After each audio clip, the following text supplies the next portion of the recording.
Welcome to the Brown Breaks. Yeah, so just kind of, I don't know, just walking to see the wallabies. I don't know, there was this kind of artist just walking past, and yeah, it's got like a gallery. Now, yeah, that's the beautiful thing about Magnetic Island. Hang on, there's a couple of cars coming. Let me just hang on. Just move a bit. A few worksmen actually here. Not exactly ideal for streaming. I'm just going to cross the road now. Yeah. So that's the beautiful thing about Magnetic Island. Yeah, you can just set up your own studio. Yeah, I don't know. I don't even think you need council approval or anything. You just basically got this car coming and move a bit further off the road. You just set up your own studio. You have a house and just set up your own studio. It's as simple as that. It's probably the only place that you could do that. It would be pretty problematic in anywhere else to have a studio in your own house. I mean, think how complex it would be to go through council to have that approved. And it's just all that laid back. It's a community feel, and you compare that to say New York City. You go to Wall Street. And it's just crazy stuff. You basically got security every time you walk into a shop. You basically have security within meters or cameras, following you the whole time. As an example, when Barron, where was I in? I was going to have a game of pickleball what's the park in New York? In New York City, there's some famous park, just forget the name, but it's a very big park, and they've got pickleball courts, and I just walked in and I don't know, just started talking tennis and just all sorts of random stuff, as Baron does, and the security guy was basically meters. He was meters from me, kind of listening to the conversation.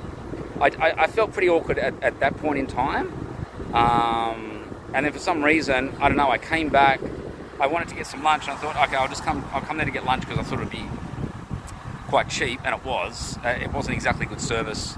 It took the guy like half an hour to make an ice cream and this sort of stuff. But anyway, had the lunch, and I was kind of walking back out, and he was standing right in front of the receptionist. I don't know, he didn't like me talking to the receptionist, basically.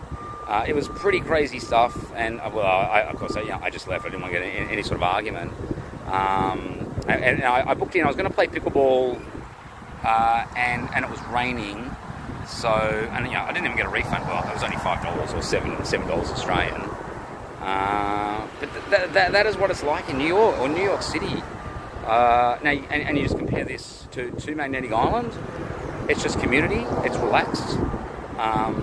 They've got cafes. There's that community centre. There's just a community swimming pool. There is a kitchen there. There is a workspace. You can book the room as a workspace. They're going to put a library in here. There are art galleries, and just sort of zooming in. Let me just. So this was the guy, Peter Lawson. Now I just walked in off the street, and just got to see his studio. Got to talk to Peter. And he was just completely laid back, and he could have spent. He probably would have spent just like all day talking. So it's got him his house, and he just runs a studio there. So and there's many artists like that. Of course, there was Jam. What's his name? Jam Milkin, who runs the studio each week, and you can go and just do some art and fantastic works. That the Baron was there yesterday and did do a video. And this is just another example of someone runs a studio in his house, and this is sort of the concept. Let me just that Baron is looking to set up. Ideally, now there is a workspace. Whether I take the workspace or just set up my own studio, I don't know, in a house, and of course run the tennis calculator. Tennis calculator is fantastic because it is rewarding to build the calculator. It's rewarding because you've actually achieved something. And you could say that with art, but art is very difficult. And you might not be very good at art, for example. You know what I mean? Whereas this is a calculator, and it just follows a set of rules.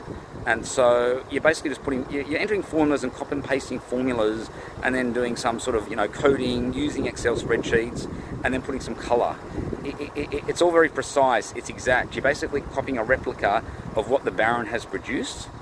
And that is what makes it, I guess, quite beautiful at the end of the day, because you produce something which is as good as what the Baron has done. And the Baron, you know, he is the very best when it comes to building tennis calculators. So, so yeah, that's why I think it's great. And you could also learn a little bit of mathematics as well. Then apply your tennis calculator to a live match. You can just choose any two players, and we can use sort of on-court software to get the pre-match estimates and so on. So it can all be done. And I could run workshops, also have the book on the mathematics of tennis, and they get a copy of the book as well, which has the mathematics which they would have used in building the calculator, although, you know, they wouldn't have known exactly how the mathematics work. So we'll leave it there. I head into the rock wallabies. My carrot sticks, rock wallabies. Note these are rock wallabies. They're not rock ptarmigans. You don't get rock ptarmigans in Australia. In fact, you don't get any ptarmigans. They live in the they live high in the mountains in sort of Antarctic regions or northern Japan, and to see a ptarmigan and even a rock ptarmigan is going to even be more remote. So yeah, maybe a rock wallaby. I mean, we're in Australia. A Baron did see a cassowary. We saw some koalas the other day, 3 in the tree to be precise. There were some black cockatoos. There were some possums. And now some rock wallabies. I don't know, maybe a tree kangaroo or 2. Okay? And that was the Baron Breaks.